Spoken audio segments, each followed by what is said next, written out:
ஹல்லேலூயா. தேவனுக்கு மகிமை உண்டாவதாக. இந்த நாளில் மீண்டும் ஒருமுறை நாம் தெய்வ சமூகத்தில் கூடியவரை மகிமைப்படுத்தும்படி விண்ணப்பங்கள் வேண்டுதலை ஏறெடுக்கும்படியாய் தேவன் நமக்கு உதவி செய்கிறார். நன்றி செலுத்துகிறோம். பரிசுத்த ஆவியானவர் நம்மளோட என்ன பேசுகிறாரோ அந்த செய்தியை பேசட்டும். உங்கள் யாவருக்கும் இயேசுவின் நாமத்திலே அன்பின் நல்வாழ்த்துக்கள். ஹல்லேலூயா. சரி, எழுப்புதல் என்ற தலைப்பிலே நாம் ஒரு செய்தியை நாம் தொடர்ந்து கேட்டுக்கொண்டு வருகிறோம். இன்றைக்கு நான் உங்களுக்கு 13வது பாகத்தை நான் பேசுகிறேன். எழுப்புதல் என்பது மிக முக்கியமாய் பிரபலமான ஒரு வார்த்தை. அதனுடைய ஆழம் என்ன, விளக்கம் என்ன, எழுப்புதலுக்கு அடிப்படையான காரியம் என்ன, அதுக்கு தடையான காரியம் என்ன என்பது வேத வசனங்கள் மூலமாய் கொஞ்சம் நுட்பமாய் நாம் விசாலமாய் இன்றைக்கு இருக்கின்ற கிறிஸ்தவ சூழ்நிலை என்வாரன்மெண்ட்டுக்கு எல்லாருக்கும் தெரியணும்ல. நீங்கள் நிறைய பார்க்குறீங்க. அந்த அடிப்படையில் தான் செய்தியை கேட்குறோம். யூடியூப் யூஸ் பண்ணுறவங்க நீங்கள் யூடியூப்பில் போனால் எல்லாத்தையும் அப்லோட் பண்ணியிருக்கோம். தேவன் நமக்கு உதவி செய்வார். ஹல்லேலூயா. அதில் கடைசி என்ன பார்த்தோம்னா அப்போஸ்தலர் 26:18 பவுல் சொல்கிறார், நான் அந்த பரம தரிசனத்துக்கு கீழ்ப்படியாதவனாக இருக்கவில்லை. ஒரு பரம தரிசனத்தை தேவன் எனக்கு தந்தார். நான் அதற்கு கீழ்ப்படிந்தேன். அதனாலே நான் எழுப்புதல் அடைந்தேன். அதனால ஊழியக்காரனாக மாறினேன். இதோ ஊழியத்தை செய்கிறேன் என்று அவருடைய எழுப்புதலின் அனுபவங்கள் நமக்கு தெரியும். நல்லது. இங்கே பரம தரிசனம், அந்த தரிசனத்தில் சொல்லப்பட்ட விஷயம் என்ன? ஒன்று, அவர்கள் என்னை பற்றும் விசுவாசத்தினாலே பாவ மன்னிப்பை பெற்றுக்கொள்ள வேண்டும் என்று இயேசு சொன்னார்.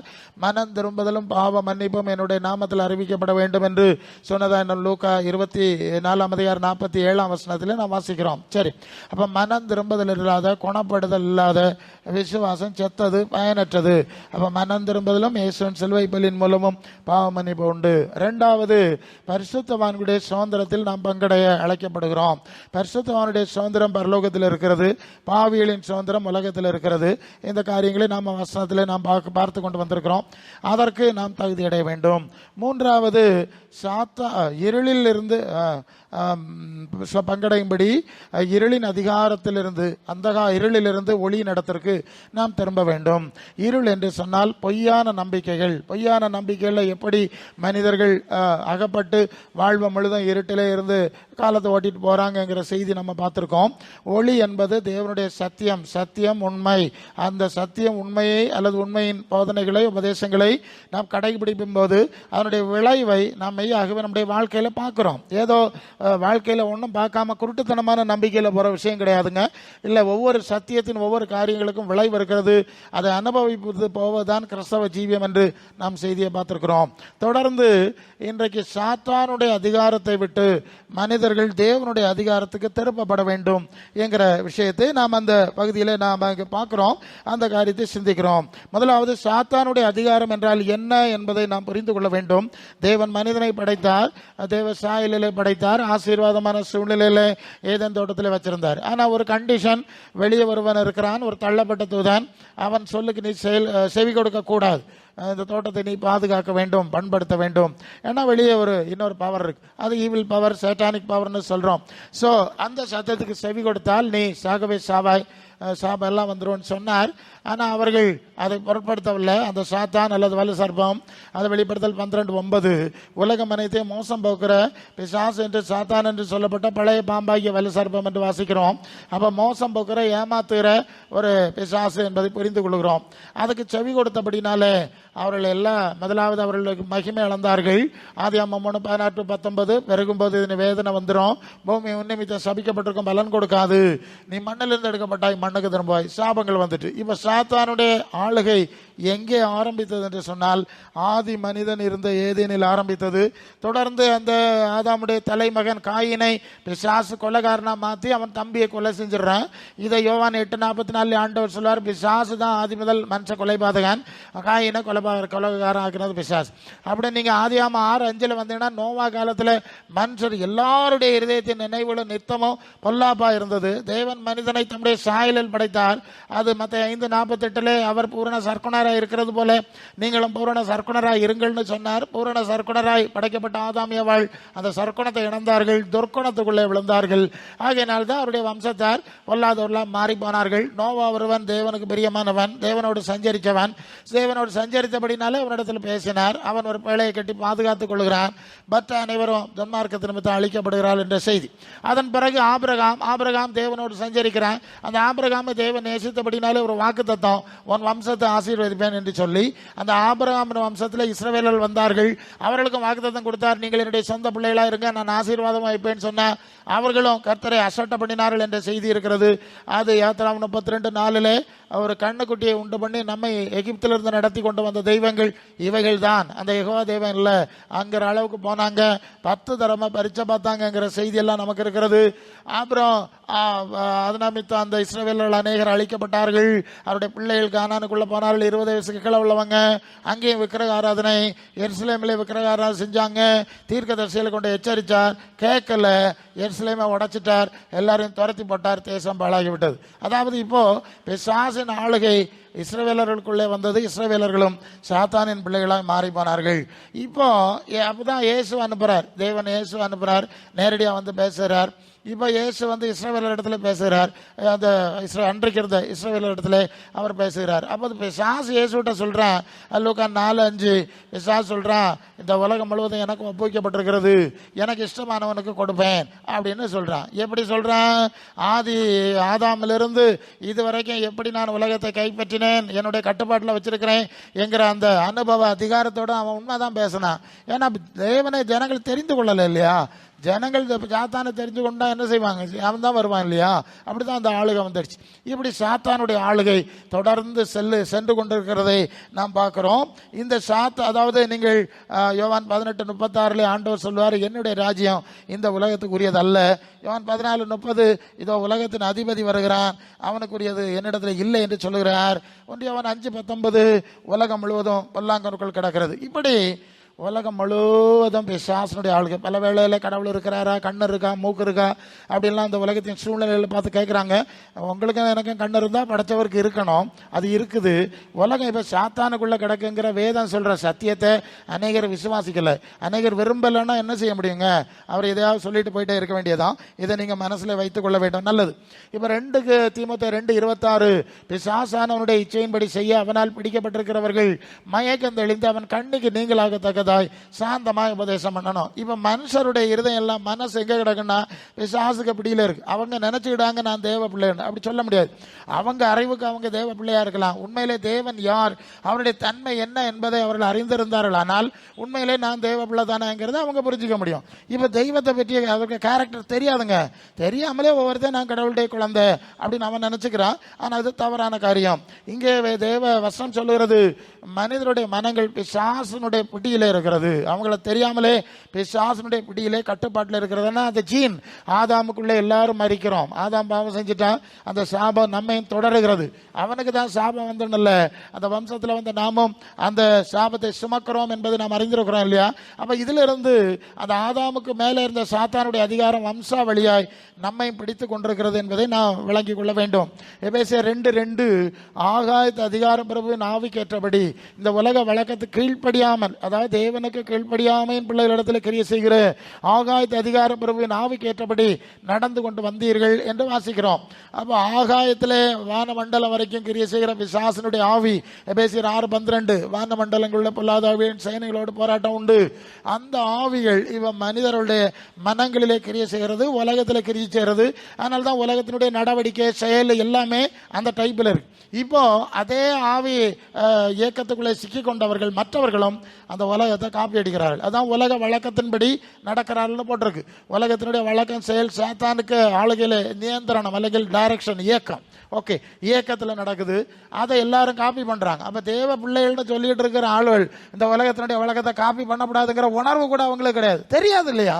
அவங்களுக்கு தெரியாது, அறியாம தான் இப்படிதான் சொல்லிட்டு இருப்பாங்க. அப்ப உலக வழக்கத்தின்படி நடக்கிறவர்கள் சாத்தான் பிள்ளைகள். இது உலகத்தில் நடந்து கொண்டிருக்கிறது, தேவனதை நமக்கு வெளிப்படுத்துகிறார். அதனாலதான் இயேசு வந்து முதல் பிரசங்கம் மத்தேயு 4:17 பரலோகம், பரம்னா ஹெவன்லி கிங்டம், மேலே இருக்கிற ராஜ்யத்துக்கு நேராக முகத்தை திருப்புங்கன்னு அழைக்கிறார். அல்ல இல்லையா?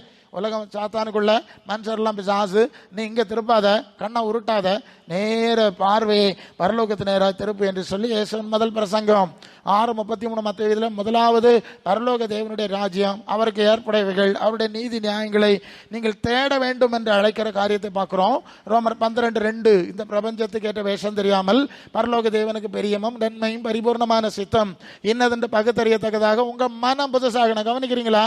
ஏதோ கூட்டம் மாறி கூட்டம் ஓடுவதில்லை, ஆமா, அது நீங்க புரிஞ்சிருங்க. உங்க மனசு மாறுச்சா, எங்க போனாலும் மனசு மாறலைன்னு சொன்னா என்ன செய்ய முடியும்? பிரவர்த்தி, சுவாபம் இல்லையா? ஜென்ம சுவாபம்லாம் சொல்றாங்க. ஜென்ம சுவாபம் பேக்கி கொடுத்தாலும் போகாது பிரசங்கியாரு, இப்படி எல்லாம் சொல்லிட்டு இருக்கா வாழ்வை. அப்படி சொல்லக்கூடாது, சரியா? அப்ப மனசு மாறணும். எப்படி மாறணும்? பூலோகத்துக்குரிய சிந்தையெல்லாம் விட்டுவிட்டு பரலோக பரிசுத்த தேவனுக்கு பிரியமானது இன்னது என்று பகுத்து அறியக்கூடிய மனசு புதுசானா மட்டும்தான் வாழ்க்கை புதுசாகும். நீ வாழ்க்கை புதுசாகணும் மாறணும்னு நினைச்சேன்னு வை, ஜென்மத்தில் நடக்காது. முதல்ல உன் மனசை புதுசாகுன்னு சொல்றாரு. இப்ப புரியுதா? மனசு புதுசானா வாழ்க்கை புதுசாகும். வாழ்க்கை உனக்கு சிந்தை புதுசானா ஆண்டவர், நீ பழைய ஆளுனா நீ பழைய ஆளா இரு, அவ்வளவுதான். நீ எத்தனை இடத்துக்கு ஓடினாலும் சரி, எத்தனை ஞானஸ்தானம் எடுத்தாலும் சரி, நீ பழைய ஆளா இருக்க வரைக்கும் உனக்கு பழைய ஜென்மம், பழைய விதி தான். ஒருவன் கிறிஸ்துவுக்குள் இருந்தால் புது சிருஷ்டி, பழைய ஒளிந்து போயினு சொல்லி 2 Corinthians 5:17 சொல்லுது. என்னைக்கு நீ புது சிருஷ்டி, அந்த வார்த்தையை படிச்சுக்கிட்டோம். வெறும் சடங்காச்சாரமான கதையெல்லாம் நான் பேசல. புது சிருஷ்டின் அனுபவம் உங்க மனசுல, உங்க வாழ்க்கையில வந்தாதான் உங்க வாழ்க்கை மாறும். உங்க வாழ்க்கையில புதிய அனுபவங்களை தேவன் கட்டளையிட முடியும் என்பதை மறந்துடாதுங்க. கொலோசியர் 3:1-2 கிறிஸ்து தேவனுடைய வலது பார்சத்திற்கு மேலானவளை தேடு, பூமிக்கு தேடாதேன்னு சொல்லி இருக்கு. 2 பேதுரு 3:13 சொல்லுது. அதாவது தேவனுடைய நீதி வாசமாக இருக்கும் புதிய வானங்களும் புதிய பூமியும் உண்டாகும் என்று நாங்கள் காத்திருக்கிறோம், நீங்களும் காத்திருக்க வேண்டும். ஹல்லேலூயா. என்ன புரிஞ்சுங்க? சாத்தானுடைய அதிகாரத்திலிருந்து உங்களுக்கு விடுதலை பெற விருப்பம்னா நீங்க செய்ய வேண்டிய முதல் காரியம் இந்த உலக நேசத்தை விட்டுறணும். 1 யோவான் 2:15-16 உலக நேசம் தேவன் உலகத்தில் உள்ளவர்களிலும் அன்பு கூறாதீர்கள். ஒருவன் உலகத்தில் அன்பு கூர்ந்தால் பிதாவுக்கு அன்பு கிடையாது, சாத்தானுக்கு அன்பு கிடைக்கும். யாக்கோபு 4:4 உலக சிநேகம் தேவனுக்கு விரோதன பகை, உலகத்துக்கு சிநேகிதனா இருக்கிறவன் தேவனுக்கு பயந்தனா இருக்கிறான். அப்ப தேவனுக்கு சண்டைக்காரன்ட்டா சாத்தான் வருவான். இப்ப சரிதானே? உங்களுக்கு புரிஞ்சு இல்லையா? உலக நேசம் இதெல்லாம் ஷார்ட்டா தான் சொல்றோம். சமயம் இருக்கு, இப்போ குறைவா இருக்குனால எவ்வளவு வேணாலும் சொல்றேன். யூடியூப்ல 700க்கு மேல இருக்கு, நீங்க பாத்துக்கலாம். இல்லைன்னா சொல்ல தயாரா இருக்கும். போகணுமா, சாத்தானுடைய ஆளுக்கு போகணுமா, மனசை இந்த பூலோகத்திலிருந்து எடுத்து பரலோக தேவன் இருக்க இடத்துல மனசை வைக்க வேண்டும். கண்டிப்பான காரியம். இது முதலாவது விஷயம். 2வது, ஏற்கனவே நான் சொன்னேன், உலகத்தின் ஆவியின் பிடியில ஜனங்கள் இருக்கிறதுனால தான் மனம் திரும்பல, இருதய கட்டினோம். பிசாசு அவர்களை அப்படியே கட்டி வைத்திருக்கிறான். பிசாசின் அடிமைத்தனத்துக்குள்ளே இருக்கிறான். அப்ப இவங்களுக்கு விடுதலை உண்டாக்கும்படி தேவன் அவர் செய்கிற ஏற்பாடு என்ன? லூக்கா 24:49 நீங்களோ உன்னதத்திலிருந்து வரும் பலனால் தரிப்பிக்கப்படும் வரை எருசலேமிலே காத்துருங்க. உன்னதம் அல்லது பரலோகத்திலிருந்து வரக்கூடிய ஆவி உங்களுக்குள் வரணும். பூலோகத்தின் ஆவியில புட்டியில சிக்கனால தான் உங்க வாழ்க்கை இப்படி அலக்கழியுது. பரலோகத்திலிருந்து வந்த ஆவி வந்தா எல்லாம் சீராகும், அது தேவ சித்தப்படி நன்மையாய் நடக்கும் என்று ஆண்டவர் நமக்கு படித்து கொடுக்கிறார். ஹல்லேலூயா.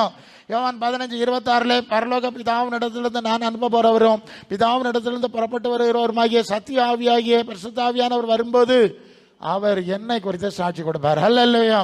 அப்ப பரலோக பிதாவின் இடத்திலிருந்து வர்ற ஆவி நமக்கு வேணும். சாத்தானுக்கு ஆவி வேண்டாம், உலகத்தின் ஆவி இனி வேண்டாம். நீங்க உணர்ந்து குணப்பட்ட ஆண்டவரே எந்த ஆவி வேண்டாம், எனக்கு பரலோகத்தின் ஆவி வேணும், அதுக்கு வழி நடத்தும் என்று சொல்லி நீங்கள் ஜெபிக்க வேண்டியது அவசியமான காரியம். ஹல்லேலூயா.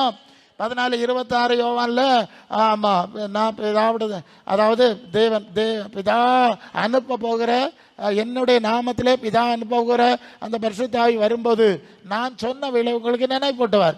உங்களுக்கு உண்மையான பரிசுத்தாவி பரலோகத்திலிருந்து வந்தா, இயேசுக்குள்ள இருந்த ஆவி வந்தா, இயேசுவை வார்த்தைகளை அது உங்களுக்கு நினைப்பூட்டும், இயேசுவின் மாதிரியிலே உங்களை நடத்தும், இயேசுவின் சீசத்துவத்திலே உங்களை உறுதிப்படுத்தும் என்பதை நீங்க அறிஞ்சிருக்கணும். அப்போ இந்த பரலோகத்திலிருந்து வந்த ஆவி வந்தாதான் இப்படிப்பட்ட மாற்றம் உண்டாகும். இல்ல பூலோகத்தின் ஆவியையோ அல்லது வேற யாராவது மனிதர்கள் கொடுக்கிற, ஏன்னா நிறைய சூழல் இருக்கு, அதுக்குள்ள நீங்க சிக்கினீங்கன்னா வாழ்க்கை அலக்கழிஞ்சு போவோம். நீங்க மிக விழிப்பா இருக்க வேண்டியது அவசியம். 1 Corinthians 2:12 நாங்களோ உலகத்தின் ஆவியை பெறாமல் தேவனால் எங்களுக்கு அருளப்பட்டதை அறியும்படி தேவனிடத்திலிருந்து புறப்பட்டு வந்த ஆவியை பெற்றோம். அப்ப 2 ஆவி இருக்கு, எல்லா இடத்துலயும் ஆவி இருக்கு, அந்நிய பாஷை இருக்கு, கையடிச்சாவ காலடிக்காவ உதறாவ துள்ளு ஆவடெல்லாம் நீங்க சொல்லிட்டு இருக்கக்கூடாது. நிறைய அசுத்த ஆவிகள் அந்நிய பாஷை பேசிட்டு இருக்கு, நாங்க அனுபவத்தில் பார்த்துட்டு இருக்கிறோம். ஆண்டவர் எங்களுக்கு படிச்சு கொடுத்திருக்கிறார். ஆனா இதை கண்டெல்லாம் ஏமாறாத. குறி சொல்லு ஆவி இருக்கு.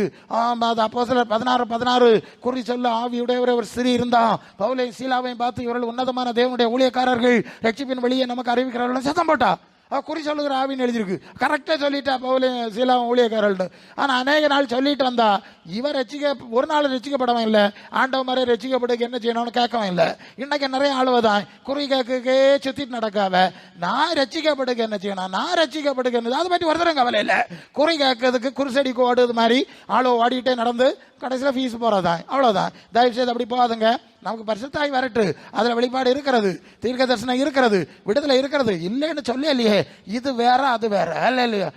அநேகர் ஏமாந்துருவாங்க. சரி, கர்த்தர் நமக்கு உதவி செய்யட்டும். அப்போ பரலோகத்திலிருந்து வந்த ஆவி நம்ம 1 யோவான் 4:5-6 வந்து 4:5-6 வஸ்தா உலகத்தில் இருக்கிறவர்களிலும் உங்களில் இருக்கிறவர் பெரியவர், அவர்கள் உலகத்துக்குரியவர்கள், உலகத்து ஆவியை பெற்றவர்கள், அவர்கள் பூமியின் உயர்ந்த ஸ்தானங்களை குறித்து பேசி ஏமாத்தி கொண்டே இருக்கிறார்கள்.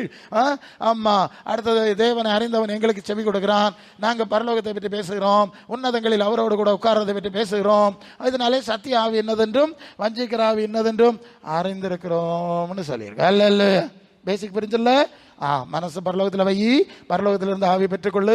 இதுக்கு தான் நாங்களும் முடிஞ்ச அளவு சிரமப்படுறோம். சரியா? சரி. அப்போ கழுவப்படணும். மனசு கழுவப்படாம இருந்துட்டு இருந்தீங்கன்னா பரிசுத்தாவி கிடைக்காது. பரிசுத்தாவி கிடைக்கலன்னா அசுத்தாவியில ஜெயிக்க முடியாது. சரியா? ஒவ்வொன்றுக்கும் விளக்கம் இருக்கு. சரி, புரிஞ்சுக்கிட்டீங்க. இப்போ அடுத்தது ஒரு விஷயத்தை பார்க்கணும். வெளிப்படுத்தல் 3:9 வாசி. வெளிப்படுத்தல் 3:9 அங்கே இப்படி வாசிக்கிறோம். 3:9 இதோ யூதர்கள் என்று தங்களை யூதர்கள் என்று பொய் சொல்லுறவர்களாகிய சாத்தானின் கூட்டத்தாராகிய சிலரை உனக்கு கொடுப்பேன். போதும், இங்க கவனிங்க. ஒரு நம்ம சாத்தானுடைய அதிகாரத்திலிருந்து விடுதலை பெறுறது தான் பேசிக். கொஞ்சம் பார்த்துட்டோம். இன்னொரு செக்மெண்ட் பார்க்கணும். அங்க யூதர்கள் என்று குறிப்பிடுகிற வார்த்தை ரொம்ப தெளிவாக இருக்கிறது. அப்ப யூதர்கள் என்று சொல்லிக் கொள்கிற ஒரு கூட்டத்தார், இப்ப யூதர்னா இஸ்ரவேலர்கள் சொல்றான்ல, அங்க இஸ்ரேல், ஓகே, அவங்கள தான். அப்ப இந்த கூட்டத்தாரை பற்றி ஆவியானவர் சொல்லுகிற வசனத்தையாக உங்களுக்கு நான் சுட்டி காட்டுகிறேன். அவர்கள் சாத்தான் கூட்டத்தார்னு சொல்லுது. இது ரொம்ப முக்கியமான ஒரு சிக்கல். இது எனக்கு வெளிப்படுத்தினாலும் உங்களுக்கு சொல்லணும். அவர்கள் யூதர்கள் என்று சொல்லிக் கொள்கிறார்கள், ஆனால் அவர்கள் சாத்தானின் கூட்டத்தாரா இருக்கிறார்கள். 2:9 படி, வெளிப்படுத்தல் 2:9 படி அவங்க என்ன செய்யறாங்கன்னு பார்ப்போம். அதை பார்த்துருவோம். 2:9 உன் கிரியைகளையும் உன் உபத்திரத்தை, நீ ஐஸ்வர்யவனா இருந்தோம், உனக்கு இருக்கிற தரித்திரத்தையும், தன்னை யூதர் என்று சொல்லியும் யூதராயிராமல் சாத்தானுடைய கூட்டமா இருக்கிற அந்த கூட்டத்தார் செய்கிற தூஷணத்தையும் அறிந்திருக்கிறேன். எகைன் ரெண்டாச்சா, அவங்க யூதர்கள் என்னுடைய பிள்ளைகள் இல்லை, அவங்க சாத்தான் கூட்டத்தாருன்னு சொல்றாரு. தேவனாகி என்னுடைய பிள்ளைகள் கிடையாது. இதுதான் மனசுல நீங்க வைக்க வேண்டிய விஷயம். அவங்க தூஷணம் செய்கிறாங்க. அவங்க என்னெல்லாம் தூஷணம் செய்கிறாங்கங்கிறத அவங்களுடைய வரலாற்றை நாம் திரும்பி பார்க்கும்போது நாம் மனசிலாக்கிற முடியும். நான் ஏற்கனவே ஒன்று சொன்னேன். தேவன் அவர்களுக்கு அற்புதங்களை செய்து அடையாளங்களை செஞ்சு தான் அழைச்சார்.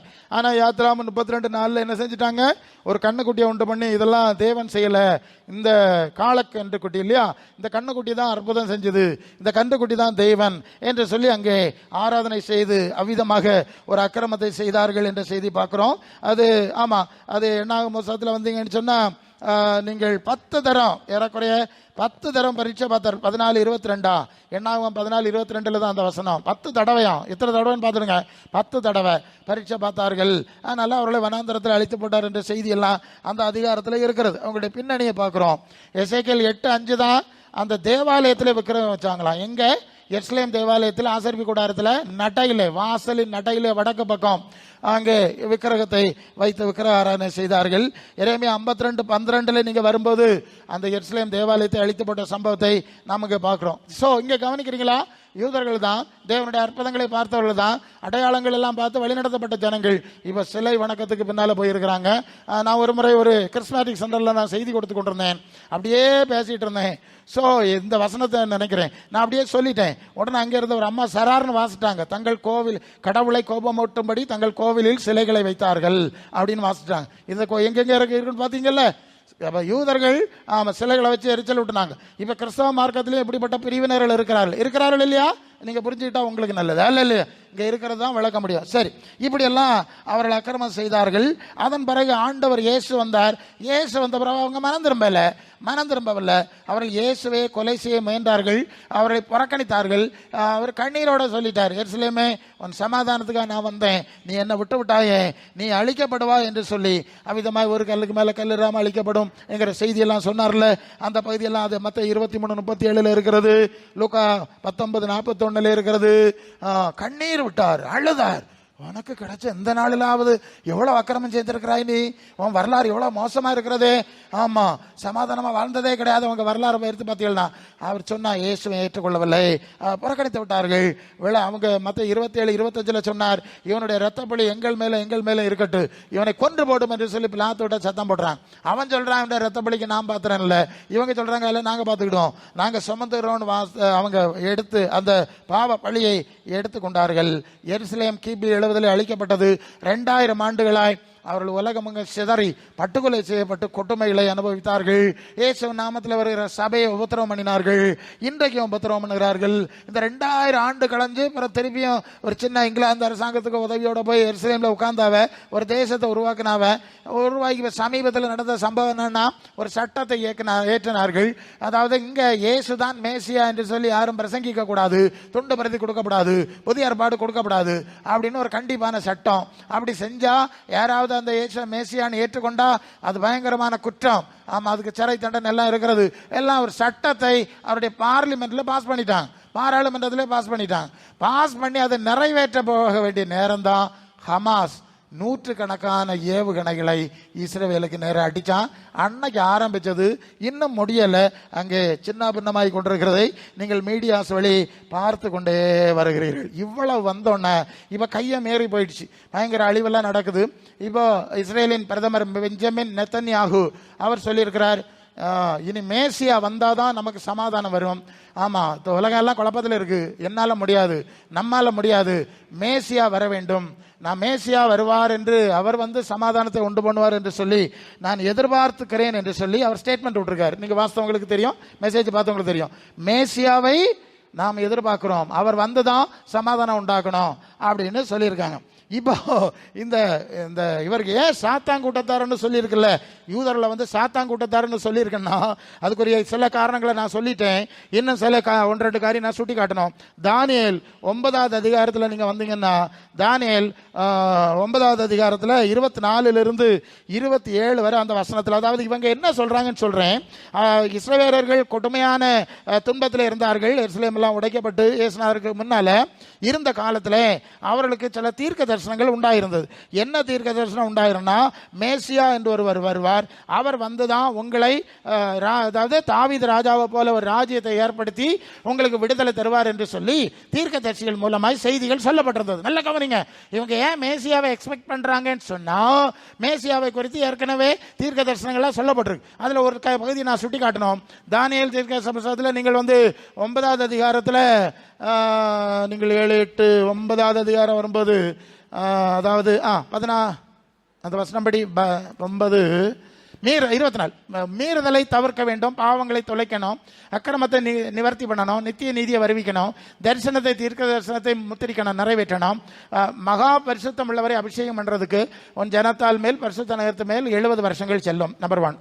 2வது, அது பாவங்களை தொலைத்து மகா பரிசுத்த ஆசாரியனாய் வரணும்.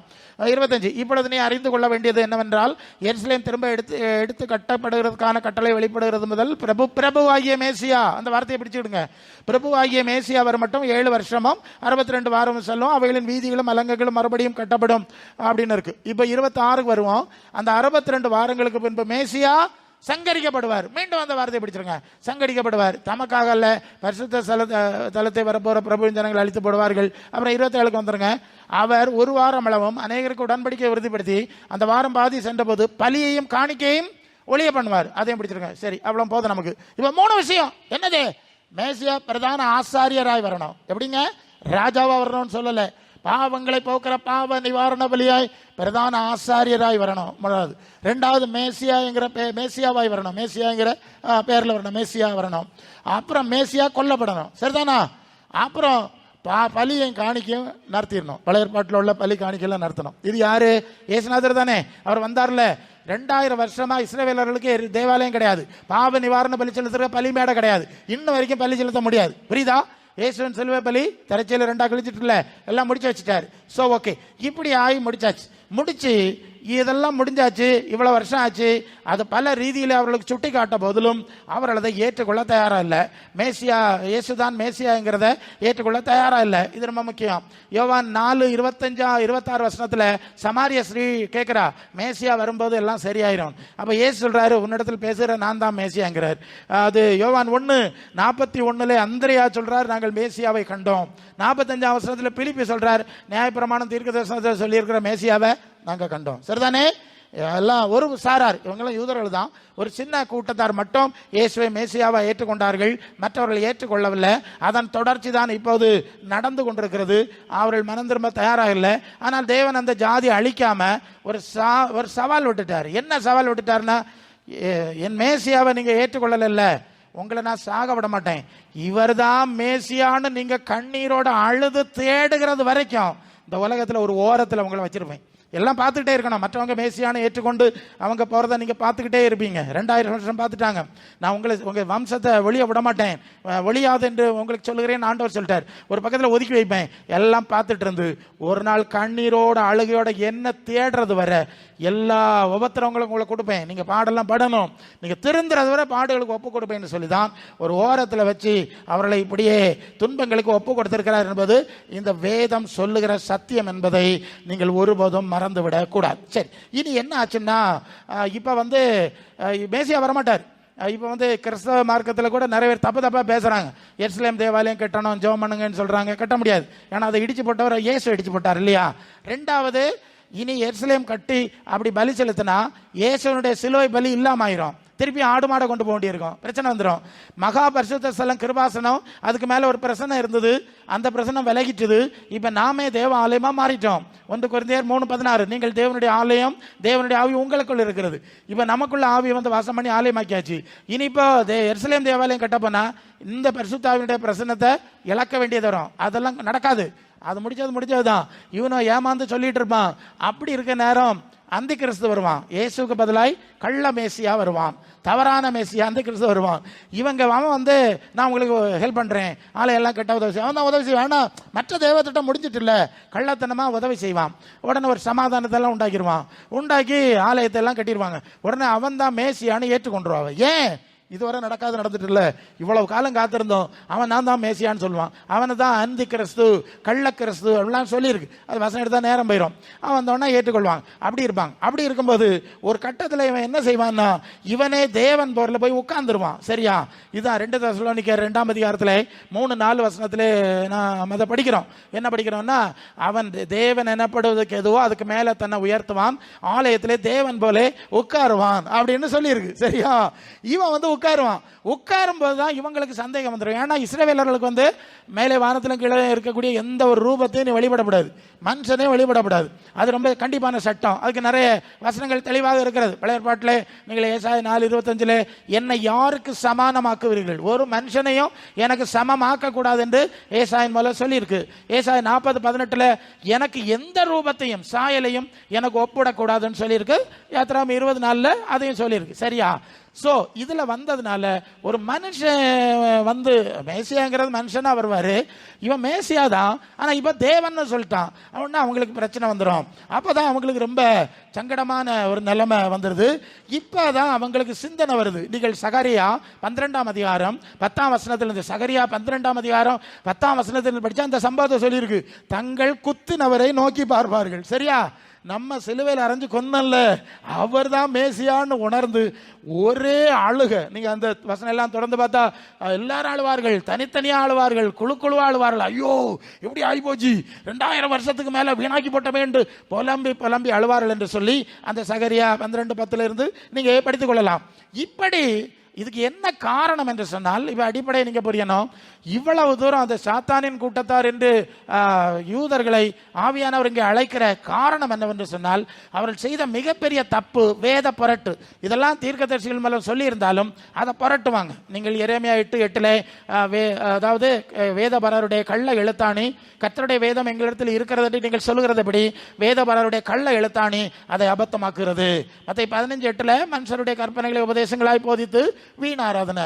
அப்போ எரேமியா காலத்துக்கு முன்னால இருந்தே வேதத்தை திருத்தினாங்களாம். நிறைய இருக்குது, நான் முன்னால பேசி இருக்கிறேன். எல்லாம் திருத்தினாங்க, வேத புரட்டு செய்வாங்க. மேசியா பற்றி ஒன்று சொல்லியிருந்தா இவங்க வேற ஒரு அர்த்தம் கொடுப்பாங்க.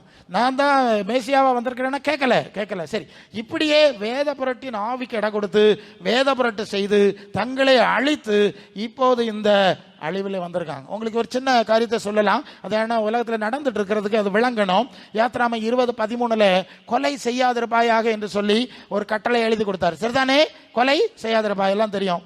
லேவியர் 19:18 பழி வாங்காம இருப்பாயாக, நீ உன்னை நேசிக்கிறது போல உன் பிறனிடத்திலும் அன்பு கூறுவாயாகிற வசனம் அங்க இருக்கு. எங்க? லேவியராகமத்தில் இருக்கு. நீங்க நல்லா புரியணும்.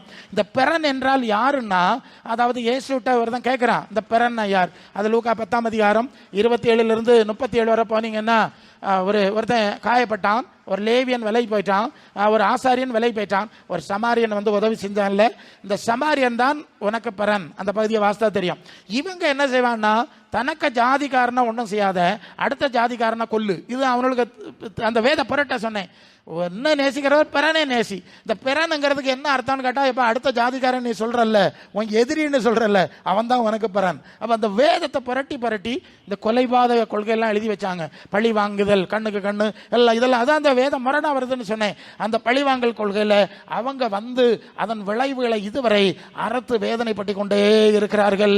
இப்போ என்ன நடந்ததுன்னா, இன்னொரு காரியத்தை இதில் நீங்கள் யோவான் 8:44 வரும்போது 8:44 இயேசு யூதர்களை பார்த்து சொல்றார், நீங்கள் உங்கள் பிதாவாகிய பிசாசினால் உண்டானவர்கள், அவன் ஆதி முதல் மனுஷ கொலைபாதகன், நீங்களும் கொலைபாதகர்கள். இப்ப இதெல்லாம் நான் சொல்லலப்பா, நான் சொன்னது ஒண்ணு, நீங்க செய்யறது ஒண்ணு. அதன் விளைவு அறுத்துட்டு இருக்காங்க. இது முதல் பகுதி.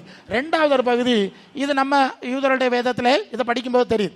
இப்போ அடுத்தது இஸ்லாமிய அன்பர்கள் இருக்கிறாங்க, அவங்க திருக்குரான் என்று வேதம் வச்சிருக்காங்க. நான் அதெல்லாம் நிறைய படிச்சவன், அவங்களோட ரொம்ப பேசுறவன். அவங்க வேதத்தில் இந்த பகுதி இருக்கு. அங்க என்ன சொல்லியிருக்காங்கன்னா, அதாவது கொலைக்கு பழி வாங்குதல் அனுமதிக்கப்பட்டுள்ளது, அவர்கள் கொல்லுகிறார்கள், கொல்லப்படுகிறார்கள். இப்படித்தான் மோசேயின் வேதத்தில் சொல்லப்பட்டு சொல்லியிருக்காங்க. சரியா? மூசாவின் வேதத்தில் இப்படிதான் எழுதியிருக்கான். இந்த நியாயப்பிரமாணம் யூதருடைய வேதத்திலும் இப்படிதான் கொல்லு, அழி, பழிவாங்க சொல்லி இருக்கு அப்படின்னு காப்பி அடிச்சிருக்காங்க. இப்ப என்ன நடந்துன்னு பாத்தீங்கன்னா, அவங்க பைபிள்ல மேசியாவாகிய இயேசுவை பற்றி சொல்லியிருக்கு, இதை யூதர்கள் ஏற்றுக்கொள்ளல, அதை திருத்தினாங்க. நம்பர் 1. இஸ்லாமியருடைய வேதத்தில் இயேசுவை பற்றி சொல்லியிருக்கு, இந்த இயேசு மரியத்தின் மகன் மசீஹ், ஈசா அல் மசீஹ், அவர் பிறப்பாருன்னு சொல்லியாச்சு. ஈசாவை பின்பற்றினோர் உள்ளங்களில் அன்பையும் இரக்கத்தையும் சுரக்க செய்தோம். அந்த வசனம் குரான்ல இருக்கு. இறுதி நாள் வரை இயேசுவை இறைத்துதராக பின்பற்ற வேண்டும் என்று சொல்லியிருக்கு. இன்ஜில்னா புதிய ஏற்பாடு, நம்ம வச்சிருக்க வேதம். இயேசுவின் வேதத்தை நாம் கடைபிடிக்கணும்னு சொல்லி அந்த குரான் சொல்லுது, அவங்க வேதம் சொல்லுது. நான் அவங்களோட பேசுறேன். சரியா? இப்ப என்ன செய்திருக்கான், இவனை இயேசுவை மேசியாவா இறைத்துதரை ஏற்றுக்கொள்ள விடாம அவர் வந்தாரு போனாரு முடிஞ்சு போச்சுன்னு கதை பேசிட்டு எங்க போறான் தெரியுமா? அந்த யூதருடைய கொலைபாதக கொள்கை இருக்குல்ல, அதுல போறாங்க. விளைவு என்ன தெரியுமா? இந்த 2 கொலைபாதக கூட்டமும் மாறி மாறி அடிச்சுட்டே இருக்கு. இஸ்லாத்துல கடந்த நாள் ஒரு இஸ்லாமிய நண்பர்களோடு நான் பேசிட்டு இருந்தேங்க, இந்த விவகாரத்தை பேசிட்டு இருந்தேன். அவர் சங்கடமா ஒரு காரியம் சொன்னார். என்ன சாருது, இவன் இஸ்லாமிய முஸ்லீம், இவன் இங்க இருந்து துப்பாக்கி அடிக்கும் போது பிஸ்மில்லாஹிர் ரஹ்மானிர் ரஹீம் அப்படின்னு தான் அடிப்பாங்க. அதுக்கு என்ன அர்த்தம்னா, எல்லாம் வல்ல இறைவனின் அருளால் நான் ஆரம்பம் செய்கிறேன், அதான் அந்த வார்த்தையினுடைய பொருள். அப்படி சொல்லிதான் அடிப்பான், அல்லாஹ் அக்பர் சொல்லிதான் அடிப்பான். இனி இவனுக்கு எதிரி இருப்பான்ல, அவனும் இஸ்லாம் தான். அவன் அங்கிருந்து இதே வார்த்தை சொல்லுவான், அல்லாஹ் பிஸ்மில்லாஹிர் ரஹ்மானிர் ரஹீம், எல்லாம் வல்ல இறைவனின் திருப்பெயரால் நான் ஆரம்பம் செய்கிறேன் அடிப்பான். அவன் அல்லாஹ் சொல்லி இந்த வசனங்கள்லாம் சொல்லி அடிப்பான். அவர் சொல்றாரு, இந்த ஷியா சன்னின் 2 பிரிவு இருக்குல்ல, அவர் அதை சொல்றாரு. இவனோலாம் அல்லாஹ் அக்பர் சொல்லி தான் அடிக்கிறான், வசனம் சொல்லி தான் அடிக்கிறான். அவன் அல்லாஹ் அக்பர் வசனம் சொல்லி தான் அடிக்கிறான். எவ்வளவு கேவலம் பரிவாதமான நிலைமையில வந்து தெரியுதா?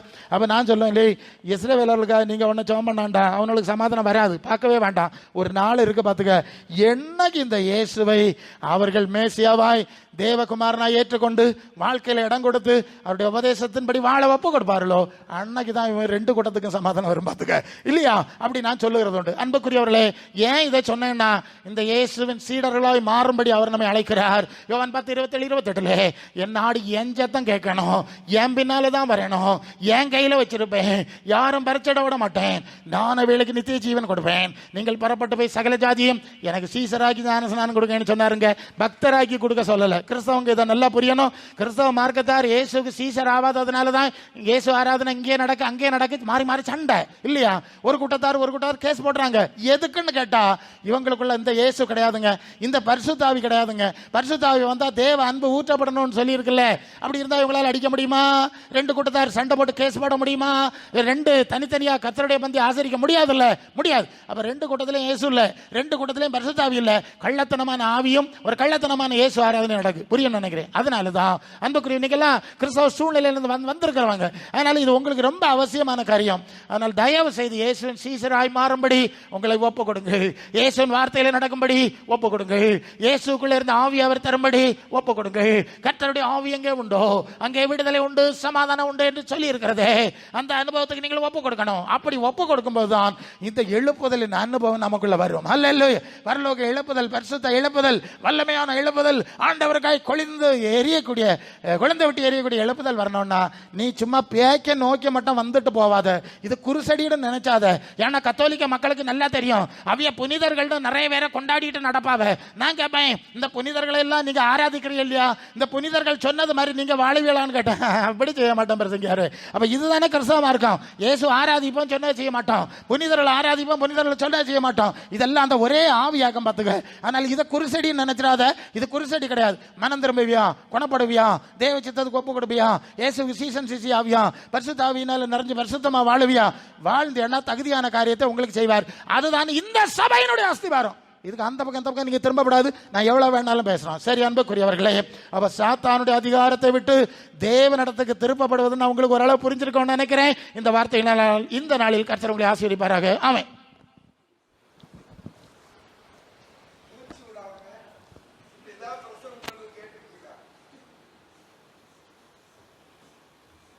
தேசத்துக்கு விரோதமா